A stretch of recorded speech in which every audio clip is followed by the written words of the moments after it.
A look at downtown Houston now, where you see the downtown buildings shrouded in fog this morning. Showers are out there as well. The roads are slick. We will check in with meteorologist Alita Loreska and Catherine Whaley on the traffic picture coming up. Well, let's go back to that breaking news about a terrifying home invasion. The victim's family says robbers pretended to be police. Then they pistol whipped a man and threatened a little girl's life in Northwest Houston. ABC 13's Catherine Marchand is outside the home on Newens and Gessner. Good morning, Catherine. Good morning. Family members tell me in the middle of the night, 4 men pounded on their door screaming police. When they didn't answer the door, the men knocked it down and forced their way in. This was in one of the apartment complexes, one of the units of the apartment complex behind me. We're told the men were armed and they demanded money, ransacking the apartment. And we spoke to the daughter of the couple that lives there. She said her dad was pistol whipped. We could see his head bandaged up early this morning. The suspects apparently forced him at gunpoint to another apartment to try to get more money from neighbors, threatening kids in the process. She claims that shots were even fired. Police showed up and those armed men scattered. They were just demanding valuables and possession. They ransacked the house. They were looking for things to take, I guess. And they ended up running out with just my dad's lawyer money. They ran out with that. That woman asked us not to reveal her identity. She is scared that the suspects might try to harm her and her family, but she can't think of any reason that these suspects would have been after them in the first place. The good news is no one was seriously hurt. We're in Northwest Houston this morning. Catherine Marchand, ABC 13 Eyewitness News. Thank you, Catherine. This morning, a driver bailed out of a truck after crashing into a home in Southwest Houston. Police aren't sure whether it was a man or a woman and whether that driver was drunk or simply fell asleep. But the driver ran off after crashing into that house. There was major damage to the house, but no one was injured. And new photos show a burglar who swiped calculators from a school in East Houston. Crime Stoppers sent us these surveillance photos overnight. That's the burglar walking through the halls of Holland Middle School on Gellhorn in December, going after expensive calculators. He took a number of them and then ran off. If you recognize him, there's a big reward. Call Crime Stoppers 222-TIPS. And there are the runners from Kenya arriving for the Houston Marathon yesterday at Bush Airport. 5 Kenyan runners. 2 winners from the past 5 years of the marathon were from Kenya. And it's all because of the person you're about to meet that the marathon now includes a hand cyclist and wheelchair division. Take a look at the woman known as Volunteer Bernie.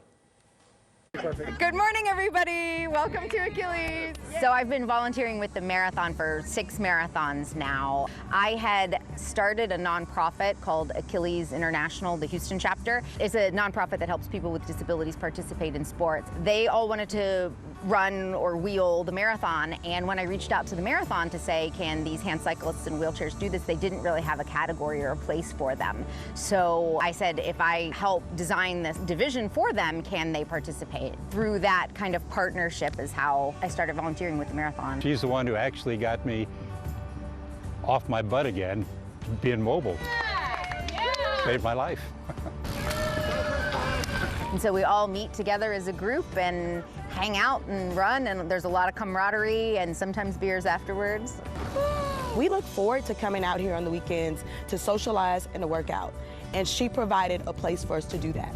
Thank you, and thank you for all that you do for us. And had she not done this, I would probably be sitting on the couch in pain, in a world of depression. Every single year when the gun goes off and I get to see all of these athletes that have trained so well to get there, I cry every year. So it's really rewarding and fun and exciting. Been like a rock. Every time you need her, she's there. And today for more on Volunteer Bernie and how she helps those runners with disabilities. And see how much the race has grown in Bernie's last 6 years of volunteering. And ABC 13 is your exclusive home for the Chevron Houston Marathon. We hope you'll join us. Tom and Gina Gaston host our coverage beginning as early as 6 a.m. on Sunday.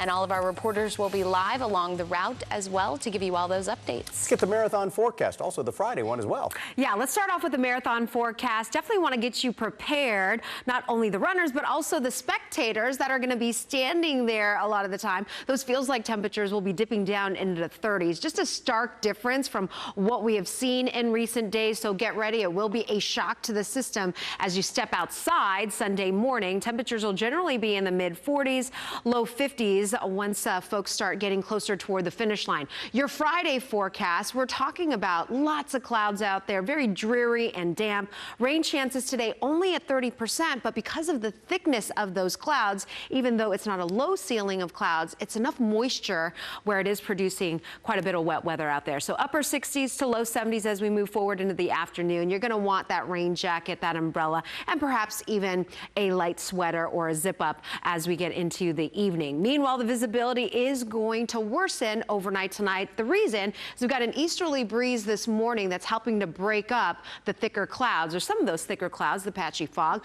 What we're going to be dealing with tonight is more of an east-southeasterly wind, and that's going to draw back the moisture, providing some widespread low clouds and fog to start off on Saturday. That will eventually get broken up as our next front arrives. That front still to the north of Houston when you wake up tomorrow morning, so we'll be on the sticky side of things with temperatures in the mid-60s, and then playing out into the afternoon, we've got some wet weather on the way, but those temperatures will be warming up into the mid-70s. So timing out that front.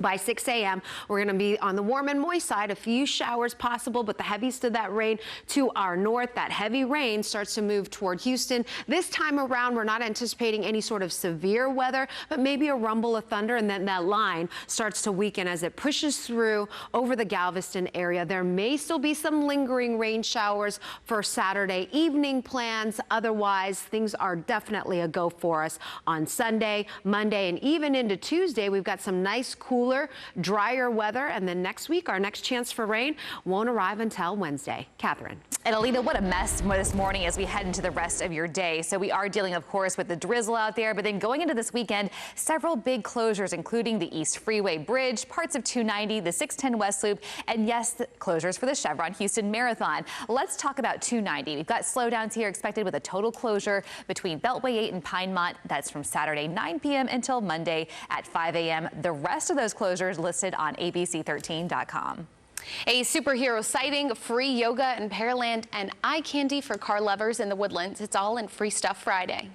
Spider-Man swings into the square at Memorial City Mall tonight when the hit animation Spider-Man Into the Spider-Verse hits the big screen at 7 p.m. Be sure to grab a chair or blanket and get there early to get a good spot. If yoga is something you've been wanting to start this year, then there is no better place to be than the Pearland Westside Library tomorrow from 10:30 a.m. to noon for a free yoga class for beginners. Learn simple but powerful postures to help balance and stabilize your whole body. And get to live out your sports car fantasy at the Scudera Exotic Car Show in the Woodlands and Market Street tomorrow from 8 a.m. to 11. There will be cars from Porsches to Lamborghinis, so don't forget your cameras to save the close-up moments. All right, that's all the time we have for the news this morning, but let's leave you with a wave from Alita. Have a great day.